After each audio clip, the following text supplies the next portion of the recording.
Pessoal, boa tarde, tudo bem aí? Ouvindo bem a gente? Obrigado, Vinícius, obrigado pela presença, Juliana, obrigado mais uma vez, Edu, obrigado também pelo tempo de vocês. A gente vai falar um pouco aqui, galera, de bastidores e desafios, mas quando a gente fala desafio, vamos falar de perrengue, né? Quem aqui já passou, quem aqui passa perrengue em eventos? Levanta a mão. Não, é sério, quem passa perrengue? Se alguém não levantar, Quase é não mentira. tem perrengue no nosso setor, né? Quase Mas não tem tem. evento sem Então a gente perrengue? vai falar um pouco isso e ouvir aqui na prática 3 profissionais da área com 3 contextos diferentes. O Edu numa questão de feira de negócio, como promotor de feira de negócio na RX, que é a Automec, com a feira da Automec. A Juliana com outro contexto, né, Ju? Eventos corporativos e também eventos, podemos chamar de não social, mas artísticos, isso, artísticos. A Juliana trabalha com mágicos, ela vai contar isso também. E o Vinícius também com eventos corporativos, mais na pegada da logística, na pegada do transporte. Então eu vou fazer uma primeira rodada aqui pedindo para eles se apresentarem, para vocês conhecerem o que eles fazem, para a gente entrar um pouquinho no debate. Du, queria que você se apresentasse para a turma aqui. Boa noite, pessoal, tudo jóia? Estão ouvindo? Perfeito. Legal. Meu nome é Eduardo Marchetti e eu sou o gerente da Automec, da RX Global, que é a maior feira do aftermarket automotivo da América Latina. Legal, Du. Ju, por favor. Boa tarde, pessoal. Meu nome é Juliana. Eu trabalho com a dupla de ilusionistas Henry Klaus, dentro desse segmento artístico. Então a gente vai ter muita figurinha para trocar aqui ainda sobre emoção. Boa noite a todos, eu sou o Vinícius Almeida, hoje eu faço parte da CS Global, empresa de transporte executivos, que trabalha não só aqui no Brasil, mas também em mais de 150 países aí, mundo afora. Então os desafios aí da parte de transporte, qualquer deslocamento, eu brinco que existe um desafio por trás, né? Então vai ser um prazer trocar com vocês também. Legal, acho que a gente já começa então direto ao ponto, vou começar pela Ju aqui. Ju, eventos artísticos, né? A gente está acostumado com evento corporativo e tal. Quais são os desafios ou as dificuldades que você enfrenta no dia a dia? Como é que são os eventos do Henry Klaus? Conta um pouquinho para a galera aqui. Quem é o Henry Klaus? Apresenta para a turma aqui também. Gente, Henry Klaus, eles são 2 ilusionistas que atenderam durante muitos anos o segmento corporativo. E nos últimos anos eles mesclaram mesmo para o B2C. Hoje a gente tem uma turnê rolando aí pelo Brasil. A gente veio de Hollywood, participamos de alguns eventos na Itália. E aí trouxemos para cá o nível de ilusionismo que a gente ainda não conhece aqui. Na verdade, quando eles começaram a conversar comigo, eu falava, cara, para mim o último ilusionista ou algo parecido era Mr. M. Não precisamos entrar no mérito de quantos anos a gente tem para falar sobre Mr. M, A gente só ouviu falar. É coisa de passado aí. E eles hoje se posicionam como o futuro mesmo do ilusionismo, com um show super impactante. E aí, quando a gente traz, né, essa bagagem de desafios de bastidores corporativos versus artístico, eu preciso trazer assim a premissa básica, que é a construção da nossa cultura interna, que é o impossível é uma ilusão. Quando você parte desse lugar, aí, gente, não tem mais aquilo que não dê para fazer, tudo dá para fazer. Eu estava contando para os meninos, são 1.500 jacarés que aparecem para você contratar do nada, não sei nem como que cobra diária de jacaré, até então eu não sabia como era isso. Sabe, Juliana, eu vou me pendurar aqui, aí você bota fogo aqui na corda, quando eu caí, eu desapareci no ar. Então, é uns negócios que você fala, tá bom, existe desafio no corporativo e existe trabalhar com 2 ilusionistas. É um mundinho à parte aqui, eu diria pra você. Não, e acho que ela acabou de criar um lema novo aqui pra gente de eventos, né, galera? O impossível é uma ilusão. Não falem isso pros nossos chefes, hein? Que os nossos chefes não escutem isso. Deixa abaixo isso aqui, bem entre a gente. Então é isso, né? No Corp a gente tem alguns desafios que são super importantes. Eu acho que detalhe é uma coisa que pega em qualquer lugar, né, turma? Acho que quando a gente tem a dimensão da importância de cada detalhe e principalmente envolvendo as pessoas por trás de cada detalhe, não importa se é corporativo, se é artístico, a gente tem uma chave de ouro na mão. E aí acho que dentro desse contexto, nos 2 cenários, acho que essa é a principal característica assim, de desafios que a gente encontra. Tanto de nível de profissionalismo, no caso do ilusionismo, tem muita coisa que a gente só pode abrir com o NDA, justamente porque não pode sair dali daquele bastidor, né? Então, pessoas, acho que é o principal elemento, assim, que transita em qualquer cenário de eventos, que a gente precisa tomar muito cuidado e ter muito cuidado. Acho que é isso, né? Não, com certeza. Não deve ser fácil. Eu acho que assistindo os vídeos do Henry Klaus, você vê toda a produção, né? Tudo isso. Não deve ser fácil entregar todo o espetáculo que eles entregam, né, Ju? Bacana. O Edu, e a gente estava falando bastante da Automec, né? Já é o segundo evento que o Edu participa com a gente aqui da MPI, falando sobre a Automec, né? E quais os desafios que vocês enfrentaram esse ano, especialmente, né, 2025, os principais, assim, para uma feira que é tão consolidada no mercado, né? O grande ponto de uma feira tão consolidada é que você começa a não ter mais para onde crescer naturalmente, né? A Automec, ela ocupa 100% do maior venue da América Latina, que é o São Paulo Expo, não tem mais para onde crescer, só que o chefe, ele não sabe do lema desse jeito, mas ele já pensa assim, né? E os chefes dos chefes lá fora. Então a gente tem que estar sempre melhorando. Eu acho que primeiro de tudo é criatividade, é sair da caixa, né? Principalmente no que eu faço, que é um evento corporativo B2B, o corporativo todo mundo sabe que vai lá, vai achar expositores, vai visitar, vai fazer negócio. Então isso é a essência, né? Mas quando eu peguei a Automec, ela já não tinha para onde crescer. E aí eu defini por trabalhar pelo que eu chamo de produto expandido. Tudo que estava em volta desse produto, que não era aquilo lá, não era o evento, a grande empresa chegando com o produto para ser vendido. E sim, o que mais tem? Qual é a experiência que eu estou promovendo? Nós visitei muita feira internacional e você vê a tocada é muito diferente, né? O pessoal vai lá fazer negócio, volta para casa, e o brasileiro é diferente. O brasileiro gosta de gostar de onde ele está. Ele gosta de sentir prazer ele tem que fazer negócio. Ele está indo lá para fechar milhões de reais com 5, 6 empresas, mas ele quer gostar. Então, trabalhar em cima da experiência, e a gente entra no detalhe daqui a pouquinho, é o que mais o que mais garante o sucesso do evento. Então, para garantir que um evento, né, e pessoas visitando empresas e fazendo negócio seja interessante para aqui nos próximos 10, 15 anos, ele exige um trabalho com experiência muito grande, e é o que a gente faz, né? É onde a gente foca. E como eu sei que o tema é perrengue, os perrengues, eles são maravilhosos, né?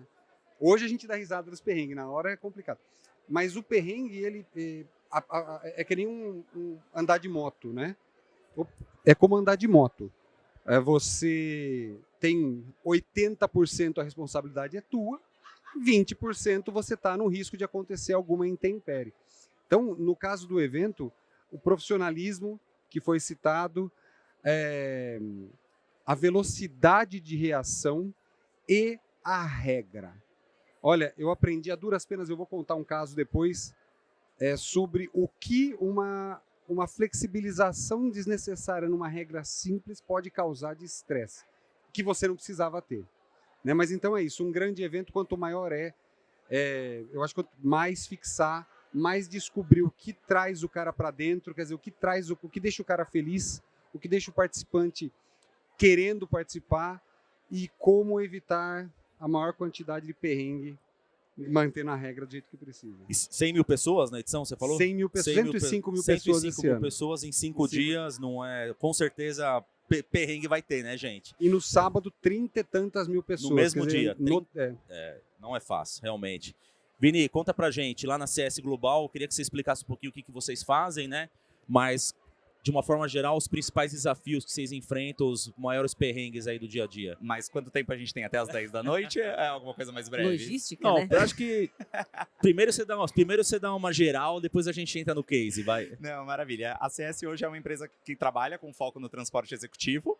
Então, a gente atende não só aqui no Brasil, mas também mais de 135 países aí, mundo afora. E eu acho que um dos maiores desafios é realmente você manter um padrão de qualidade e atendimento mundo afora, né? Então, você ter ali parceiros nos locais corretos, em alguns locais a gente tem frota própria, realmente para manter a mesma entrega que eu tenho aqui em São Paulo, que eu brinco que é o maior case, eu brinco que quem faz transporte em São Paulo faz em qualquer lugar do mundo, né, gente? Porque hoje você pode demorar 15 minutos para ir pro aeroporto ou 2 horas e meia. Então, é uma média bem tranquila.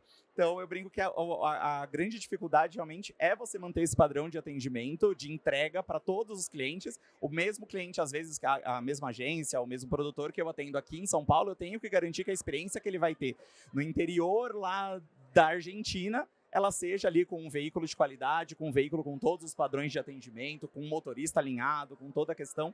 Então, realmente, perrengue, quando a gente fala, né, a gente brinca que os nossos perrengues são sempre sobre rodas, né? Então, você tem o perrengue ali das pessoas e você tem o veículo dos veículos, né? Então, uma manutenção de qualidade, uma manutenção constante para garantir que essa frota que está na rua não vá te deixar na mão em nenhum momento. E por aí vai.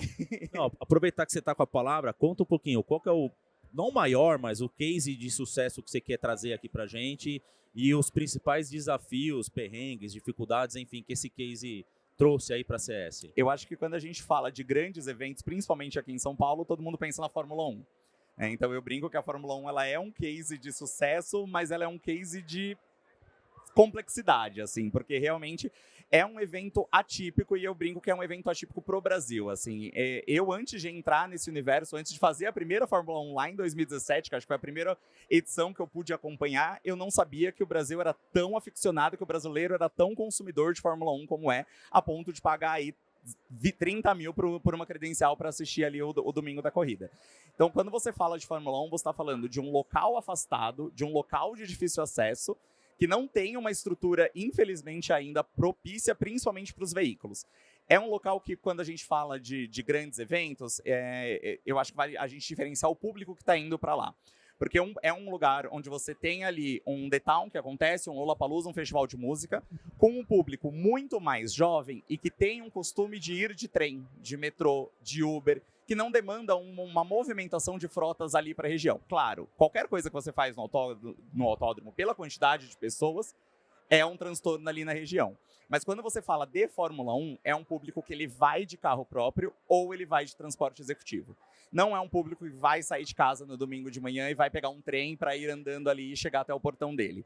Então, é uma logística que envolve não só os órgãos públicos, né? Então, a CT, as autorizações que você precisa tirar. Eu brinco que eu nunca vi um evento onde você precisa tirar a autorização para parar na rua. É mais ou menos isso. Eu não sei para quem já teve a oportunidade de fazer, né, algum evento ali.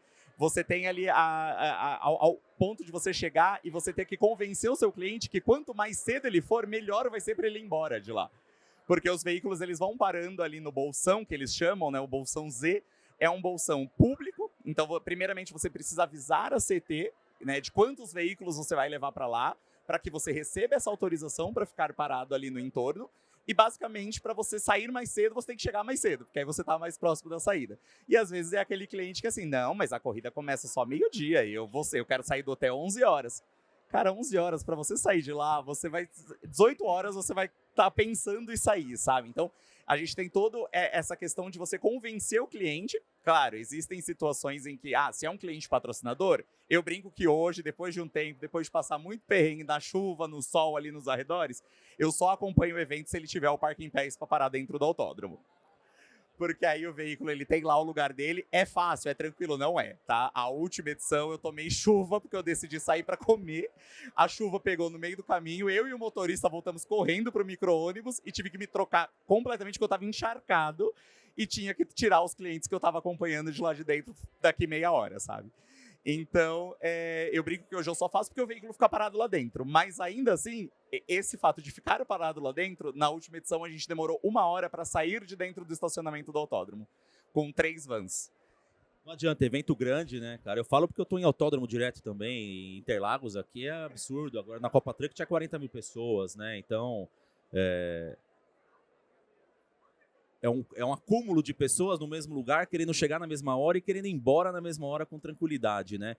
Então, pô, legal a Fórmula 1, acho que é o maior evento de São Paulo, né, cara? Hoje no calendário aqui da cidade. E a CS fazendo toda a logística, eu acho que é louvável, porque, cara, não é fácil mesmo, né? É um baita trampo. É um baita desafio, e aí eu acho que a gente estava conversando um pouquinho antes de começar o evento, que é a peculiaridade de você fazer um evento automobilístico ou que envolva uma marca automobilística.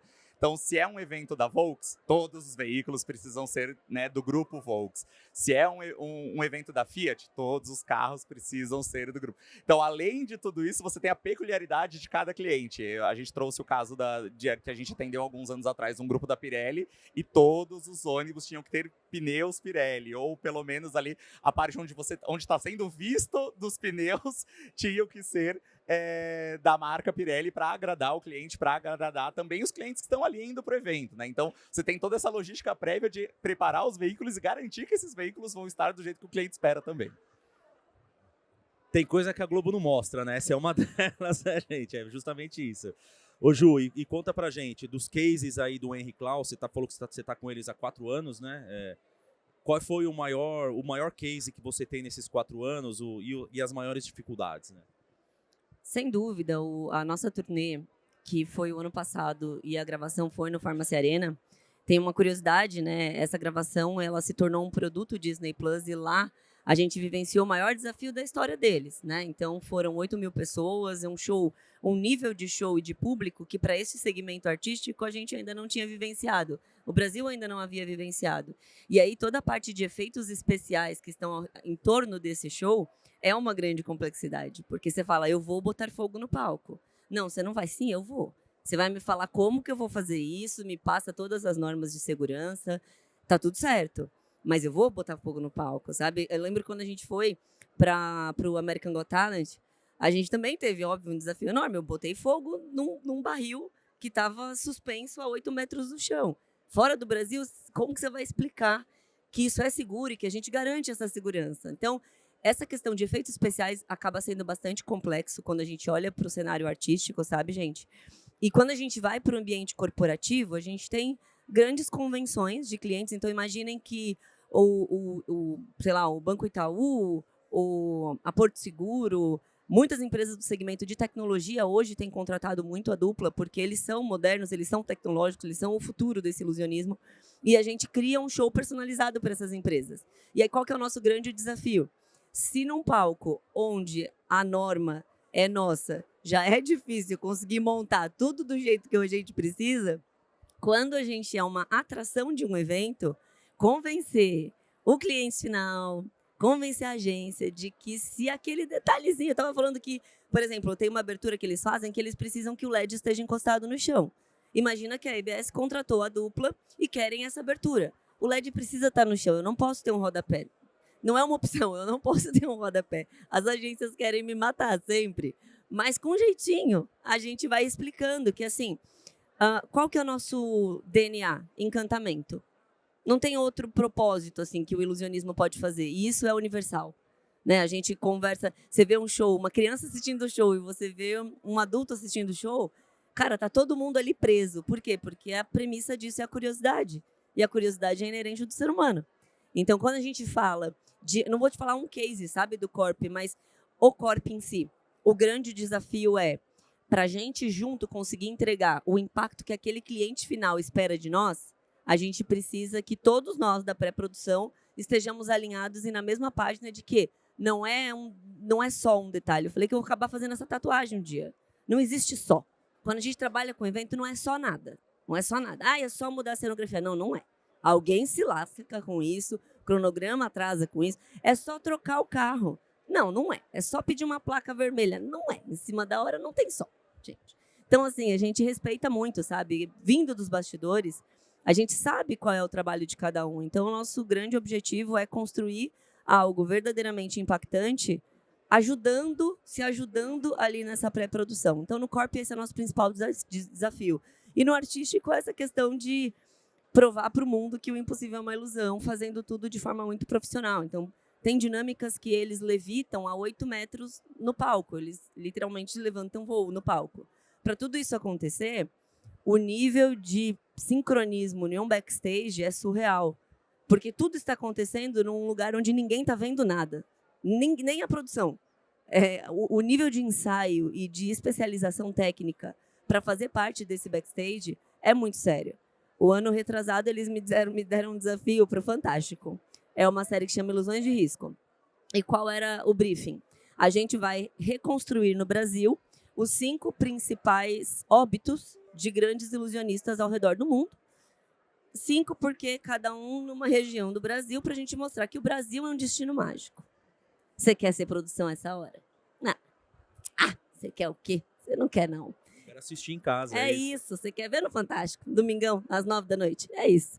Então, assim, os desafios por trás disso é realmente você conhecer no detalhe, todas as características de cada região, respeitar o timing de cada região, sabe, o timing do trabalho de cada local, de cada fornecedor e ao mesmo tempo garantindo ali que você vai conseguir levar aquele impacto e aquela entrega que tem que ter um nível de impacto visual e sincronicidade fora da régua, né? Então acho que, resumindo, esses são os dois principais desafios, tanto no artístico quanto no corp. Boa. E galera, vocês que quiserem levar o Henri Claus aqui para os eventos corporativos de vocês, ó, uma baita experiência, hein? A gente Depois- vai se divertir. Baita A gente vai experiência. se divertir junto. Bem legal mesmo. E a gente já trocou figurinhas aqui que a CS vai levar o Henri Claus pro evento de vocês. Então tá Ah tudo lá, certo. pronto, gente. A gente costura aqui de um jeito. E o Edu já falou que vai levar para Automec em 2027, tá Boa. tudo certo. É isso, Edu. Vamos fazer aparecer tudo que é coisa no palco. Você não precisa renovar, então, ó.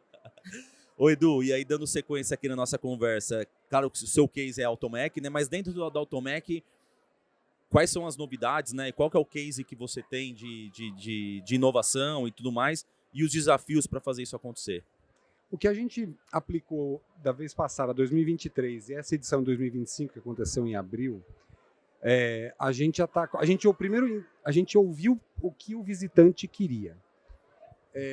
Estávamos numa saída de pandemia em 2023, então o que você quer ver aqui, uma vez a cada 2 anos?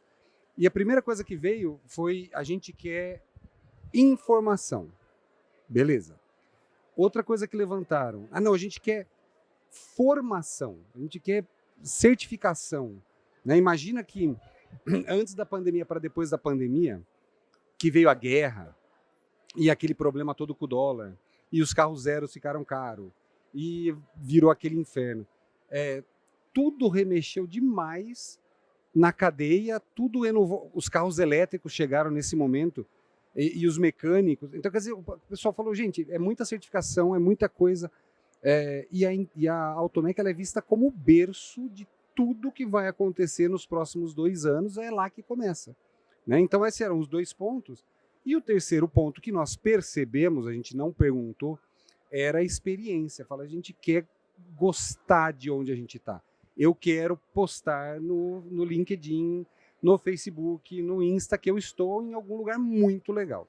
Então, a gente, saindo desses 3 pontos, né, é uma tríade, né? Fomos por 3 pilares. E, para vocês saberem, o Rodrigo pessoalmente trabalha com a gente na Automec em 2 desses pilares, né, Rodrigão? É isso aí.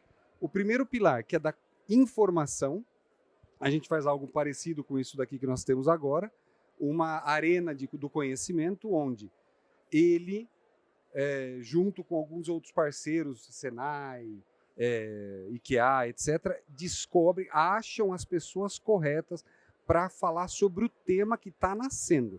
Então, em 2023, a gente falou muito sobre ESG, né? Começamos a falar sobre eletrificação, e foi um negócio muito legal, porque era o que estava na boca de todo mundo. Esse ano, ele já foi carros elétricos, porque, né, já os carros elétricos começam a acabar a garantia. A hora que acabar a garantia, você não vai mais levar no concessionário para consertar. Você vai levar no seu amigo, no Zé, que é o seu mecânico da vida inteira. E esse cara, a hora que ele não souber mexer num carro elétrico, pode morrer ele e todo mundo que estiver em volta, né? Porque são 700 mil volts passando, então tem que saber o que tem que fazer, como desligar, que produto utilizar para mexer. Então, é muita necessidade. O Rodrigo, inclusive, né? Levantamos todos, fizemos uma agenda completa de 5 dias da Automec, cada dia especializado num tema ADAS, né, que é aqueles sistemas de condução assistida, que freia, que estaciona sozinho, que começa a sair dos carros de luxo, começa a ir para os carros básicos. Fizemos a parte de ESG, fizemos a parte de carro elétrico, cada dia era um tema de informação. Foi um sucesso absoluto. Inclusive, um dos dias, e a Automec, ela tem um estigma negativo muito grande. Hoje não tem mais, mas até quando eu peguei ela era o local menos amigável para uma mulher estar. Porque é um segmento extremamente tradicionalista, antigo. Você fala em mecânica, você ainda lembra daquela mulher pelada na parede, né, aquela borracharia, e isso não existe mais. Quem está desse jeito, ou ele é o cara do bairro, lá do cantinho, ou ele não existe mais. Só que você fazer isso ser conhecido, você tem que se empenhar. E as mulheres estão entrando muito fortemente no segmento do aftermarket, mas muito forte, né? Em corrida de carro, na indústria automotiva, que nunca foi o foco, hoje está muito. E a mulherada chega, onde põe o pé, elas estão arrebentando. Está muito bom. Então fizemos, por exemplo, um dia inteiro de elas na Automec. Só mulheres, né? Mulheres Só mulheres. trazendo os cases, trazendo os aprendizados. E foi o de maior audiência. Aquilo lá era gente de pé, foi muito legal. Então esse foi o primeiro pilar. A de informação. O segundo foi formação. O pessoal fala, a gente precisa usar esses 5 dias para aprender. Então nós fizemos a Universidade Automec, fizemos parceria com o IKEA, que é um instituto de qualidade automotiva que faz as certificações de todos os profissionais. Trouxemos o Senai, que desenvolve todos os treinamentos, cursos de reparação. Oferecemos para empresas para vir trazer os seus treinamentos. Então a gente teve a Tirreno, que é a empresa que cuida dos óleos Motul. Trouxemos a ZF, gigantesca, para fazer seus treinamentos lá dentro. Ou seja, a pessoa vinha, visitava a feira. Antes eles já tinham marcado um horário. Chegava naquele horário, eles paravam a visita deles, faziam um treinamento autêntico. No final eles faziam a prova, recebiam um certificado endossado pela Universidade Automec e eles saíram certificados de uma certificação que eles iam ter que ir na rua, eles iam ter que pagar por ela, foi tudo de graça, reconhecida por todo mundo, pela indústria. Então foi um negócio assim que causou também um excelente impacto, né? Foi a Automec contribuindo para o crescimento do segmento, que essa é a função no final das contas, né? Então as duas pernas aí desse triângulo estavam cobertas, garantindo que lá dentro o cara tinha informação à vontade, e foi muito sucesso. E lá fora a gente colocou uma arena de carros fazendo drift. Quem não está familiarizado com o que são aqueles carros que ficam andando, cantando pneu, saindo de lado, saindo aquela fumaceira, né? E é um esporte, é o esporte automotivo que mais cresce no planeta, é o esporte automotivo que mais mulher tem. 20% dos espectadores, dos participantes, são mulheres. E aí ele caiu de novo, né? O fazer o novo. Eduardo, lá dentro você está falando de ESG, economia, ecologia, e você aqui fora está fritando pneu, fumaceira, queimando combustível, você está... E eu adorei quando vieram com essa pergunta, porque é muito autêntico, né? Fala, aquela barulheira, fumaceira. E no fundo, quem está dentro, eu antes de estar fazendo, de ser o responsável por esse evento, eu tive 25 anos de indústria automotiva. 20 anos na Volkswagen, depois na Renault. E toda peça, quando você vai comprar o amortecedor do teu carro, que está escrito que ele vale por 100 mil quilômetros ou 50 mil quilômetros, não é mágica. Alguém teve que testar. E quando você testa, você não testa 50 mil quilômetros, você testa 500, 1 milhão de quilômetros. A gente até brincava, né? Eu achava um exagero e hoje eu vejo que não é. A Volkswagen, quando ela ia fazer o teste de verão, né, para ver o calor, quanto o carro aguentava de calor, era no deserto do Saara, no verão. E andava com o carro até o farol começar a derreter. Quer dizer, e aí você falava, até aqui é seguro. Aí queria saber se as borrachas iam aguentar, né, a temperatura. Levava na Islândia, no inverno, e rodava até rachar tudo. E pegava um carro, colocava numa câmera de sal que simulava 10 anos de envelhecimento na beira da praia em um mês. E aí você vê exatamente o quanto aguenta. Quer dizer, você, para fazer alguma coisa ser testada e ser confiável, você tem que fazer o que a gente chama de stress test. Então, onde entrou o drift nisso? O drift ele tem algo na regra que ele não pode ser um carro 100% modificado. Ele precisa garantir algumas especificações convencionais.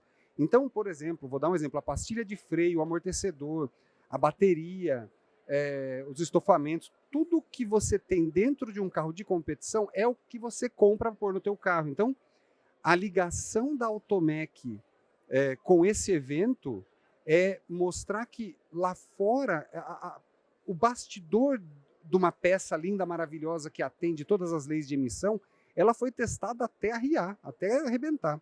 E a gente estava mostrando, né, dando de uma maneira lúdica, de uma maneira de experiência pessoal, mostrando o que era um teste de estresse numa peça de automóvel. Onde que era o legal? A gente, todas as voltas, ia com visitante.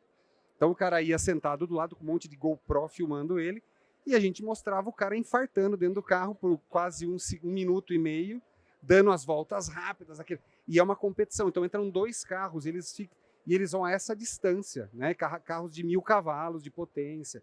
Então, quer dizer, aquilo fazia a pessoa sair de lá de dentro da feira como se ele estivesse indo para um parque de diversão, né? Ele não foi trabalhar e fazer negociação pesada e falar com diretores e brigar. Ele fez, e a hora que ele terminou, ele falou, putz, grito. Então, esse triângulo, e a gente mede o índice de satisfação da nossa feira, né, para garantir que o cara está gostando, que os índices de satisfações dos últimos anos que nós atuamos dessa maneira disparou. E você vê, inclusive, a satisfação do evento como um todo, de uma pessoa que não teve a chance de ir no drift e de outra pessoa que foi no drift, a percepção do evento é muito melhor. O cara fala, aquela feira foi a coisa mais maravilhosa. E o cara bateu foto e o cara postou. Quer dizer, a empresa que entrou com patrocínio, porque a gente, tudo é dinheiro, né? Precisa ser gerado dinheiro.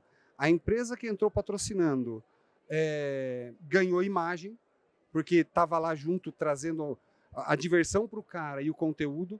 Todo mundo que patrocinou as partes de conteúdo ganharam a reputação de estar investindo no segmento e não somente em fazer negócio e ganhar dinheiro. Quer dizer, foi um ganha-ganha violento. Então, esses 3 pontos que a gente chama de Automec Experience, acabou virando um guarda-chuva que eu não vou nunca mais largar a mão.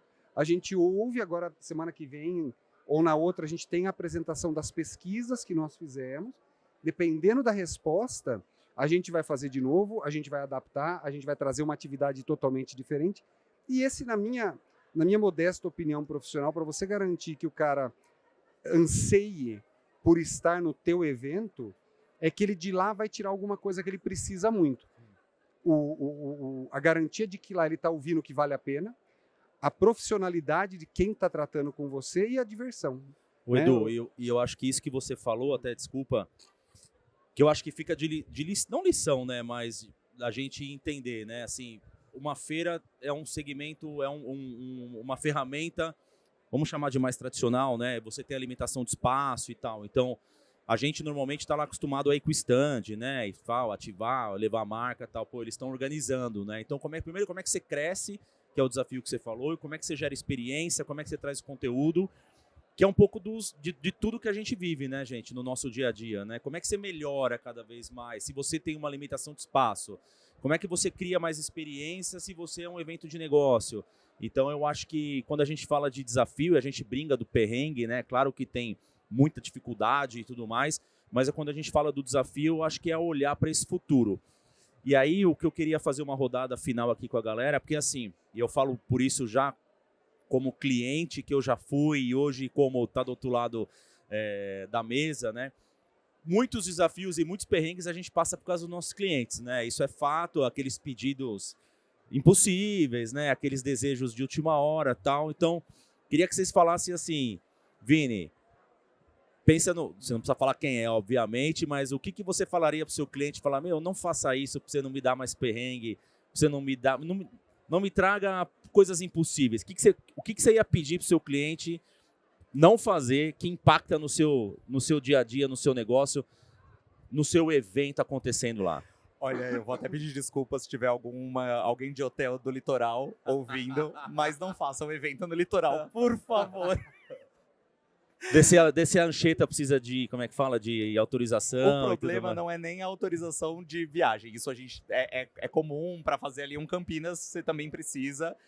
E sim, com documentação bonitinha. Isso é uma dor ali para fazer o cliente entender também. E eu brinco que é um pouco da experiência, assim. Você vai pegar um ônibus rodoviário, eles vão conferir o seu RG na hora da entrada. Por que um transporte executivo não faria isso, sabe? Mas o problema do litoral é que cada cidade tem um processo diferente para deixar o veículo entrar.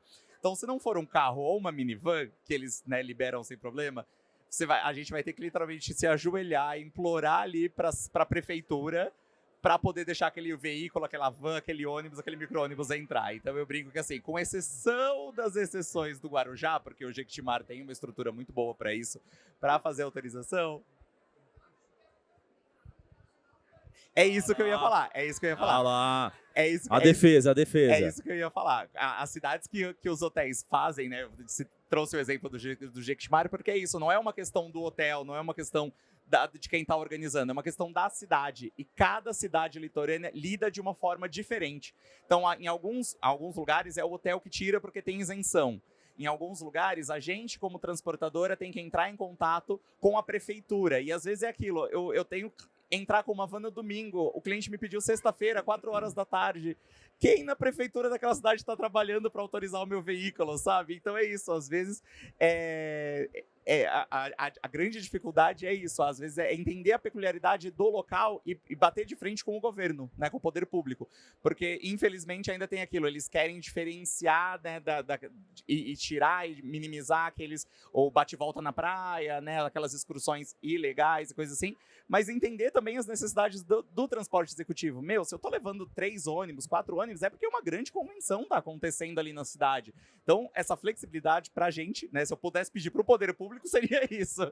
Mas pro cliente, né, poderia ser, vamos concentrar aqui mais perto. Se tiver balsa, então, mais difícil, então. Nossa, né? Pelo amor de Deus. Não, a gente fez um evento da MPA em Ilhabela no passado e deu, assim, teve toda uma articulação com a prefeitura, o pessoal do hotel lá também super ajudou a gente. Mas era aquilo, né? Horário marcado para atravessar com o micro, dentro da balsa, para chegar, o micro não pôde ficar lá dentro da ilha. Então deixou o pessoal e teve que voltar, mas ok, funcionou. O pessoal do hotel ajudou super a gente, super funcionou. Vamos lá, Ju, você, não precisa falar quem é seu cliente, ou sei, enfim, mas o que você falaria assim, putz, você vai me causar perrengue, vai me causar trabalho. Gente, eu brinco bastante com os clientes, né? O que a gente mostra são 2 showmans incríveis e visionários. Mas a mágica está na nossa mão. Então, o conselho que eu daria é: entendam o rider. Entende que não é uma questão para quem não estiver familiarizado, mas o rider é onde a gente especifica toda a parte técnica que precisa ser entregue. Seu cliente final ou o decisor final contratou um nível de impacto que transforma as pessoas. De fato, o sentimento que um show de mágica gera, quando ele é bem executado, é transformador. Não tem, a gente entra nessa questão de se tornar inesquecível. Isso no ambiente corporativo, falando sobre performance, sobre conexão, falando sobre relacionamento interpessoal, isso muda muito a questão da cultura de quem está ali assistindo, sabe? Mas para isso, vamos todo mundo fazer a mágica acontecer, porque o que a gente tem ali no palco não é nem 1/5 do que realmente é feito antes, para que lá na frente a gente surpreenda, porque a surpresa é uma premissa mínima, né, de um show de ilusionismo. Esse é o lance, o elemento surpresa no show de ilusionismo é o mínimo que eu posso fazer. Para ele ser realmente um espetáculo extraordinário, é só quando todo mundo está muito alinhado ao objetivo final. Então esse seria o meu pedido. Não mudem o rider, por favor. Se eu estou pedindo isso é porque eu preciso disso. Eu preciso de 300 jacarés, é isso mesmo. Edu, e você, cara? Eu tenho um comentário muito simples. A gente lida, a minha empresa tem, o meu evento tem 1.222 expositores, cada um com chefe, com board internacional. A dica: atenham-se às regras que vocês criaram e não saiam delas. Você pode ver, se você perguntar aqui 10 vezes e chamar mais todo mundo, ninguém vai trazer um problema assim. O hotel que a gente ia fazer o evento deu problema. Não, o problema é tudo bobeira. Geralmente é bobeira desse tamanho que ele se transforma numa bola de neve. Por quê? Porque alguém, com certeza, ou você lidou com uma situação muito especial, mas 90% das vezes você, que é o organizador, e alguém pediu alguma coisinha pequenininha, mas é só um pouquinho, aquilo que foi o causador do teu problema virou um problema sério, e é um problema que você não precisava ter tido. Nunca acontece um problema com a gente profissional de evento do nosso core. O nosso core, ou o cara perdeu o avião, e aí não teve para, né? Mas o do nosso business, a gente sabe fazer. O problema é o que está pelo lado da nossa ser permissivo. Gente, às vezes vale um não, vale uma cara feia, mas para garantir que a coisa vai na tua regra, porque a hora que um sai do lugar, se tiver muita gente envolvida, todo mundo vai sair ou todo mundo vai enfiar o dedo na tua cara. Então, mantenham, é o melhor jeito possível, tá? E eu ia falar pro meu cliente, pô, não dá para mudar o banner 1 hora antes do evento, né? Assim, a tela a gente até muda, né, pessoal? O filme, não dá para editar o filme agora. Ah, você quer fazer um corte? Não dá, vai passar no telão, mas assim... só trocar esse trechinho aqui, é só trocar. Eu tô com uma conto lá versão nova da fora, apresentação. porque a gente já está acabando. Tá bom. Mas se eu tivesse que falar o que foi o meu maior perrengue de todas as minhas Automax, chama-se carrinho de pipoca. Evento de 105 mil pessoas. Tá? Carrinho de pipoca, show. Galera, mas eu acho que essa era a ideia aqui, vocês ouvirem um pouco aqui do Eduardo, da Juliana e do Vinícius. Queria agradecer muito vocês terem ficado com a gente até o final. A gente tá é um desafio, né? Ficar por último aqui, mas tenho certeza que foi muito legal, foi divertido. Aprendemos bastante. Vini, obrigado. Juliana, Edu, uma salva de palmas para eles aqui, pessoal. Obrigado, gente.